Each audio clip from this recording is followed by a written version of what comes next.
ഈ ലോകത്ത് ഞാൻ ഏറ്റവും കൂടുതൽ വഴക്കുണ്ടാക്കുന്നത് എൻ്റെ ഉമ്മാനോടാണ്. ഞങ്ങളുടെ ഇടയിൽ എപ്പോഴും കച്ചറ ഉണ്ടാവും. ഈവൻ ഒരു ഫോൺ വിളിക്കുന്ന സമയത്ത് പോലും ഞങ്ങളുടെ ഇടയിൽ ആർഗ്യുമെന്റ്സ് വരാറുണ്ട്. എൻ്റെ ഫാമിലിയിലുള്ള ആളുകൾക്ക് എന്നോട് ചോദിക്കാറുണ്ട്, എപ്പോഴും എന്തിനാ ഉമ്മാനോട് ഇങ്ങനെ കച്ചറ ഉണ്ടാക്കി നടക്കുന്നത്, ഇത്ര ഏജ് ആയില്ലേ എന്നൊക്കെ. ഞാൻ ഇനിയും കച്ചറ ഉണ്ടാക്കും. At end of the day എന്നെ ഞാനായിട്ട് അംഗീകരിക്കുന്ന ഈ ലോകത്ത് ഞാൻ എന്ത് പറഞ്ഞാലും എന്നെ വിട്ടു പോവില്ല എന്ന് എനിക്ക് അത്രയേ ഉറപ്പുള്ള ഒരു മനുഷ്യനുണ്ടെങ്കിൽ അതെൻ്റെ ഉമ്മയാണ്. അവിടെ എപ്പോഴും ഞാനായിട്ടേ ഇരിക്കും. തുരിസീന പർവ്വതം കയറുന്ന സമയത്ത് പടച്ചോൻ മൂസാ നബിയോട് പറയുന്നുണ്ട്, മൂസ, പ്രാർത്ഥനയുടെ കവാടമൊക്കെ അടഞ്ഞു പോയിട്ടുണ്ട് കേട്ടോ.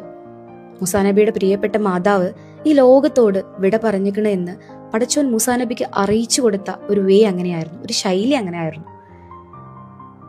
ഈ ലോകത്ത് നമുക്ക് വേണ്ടി കൈകൾ ഉയർത്തി പ്രാർത്ഥിക്കുമെന്ന് ഉറപ്പുള്ള ഒരു മനുഷ്യനുണ്ടെങ്കിൽ അത് നമ്മുടെ ഉമ്മമാരാണ്. അവിടെ തല്ലുണ്ടാവും, വഴക്കുണ്ടാവും, ആർഗ്യുമെന്റ്സ് ഉണ്ടാവും, എല്ലാം ഉണ്ടാവും. പക്ഷെ at end of the day അവർ മാത്രമേ ഉണ്ടാവൂ.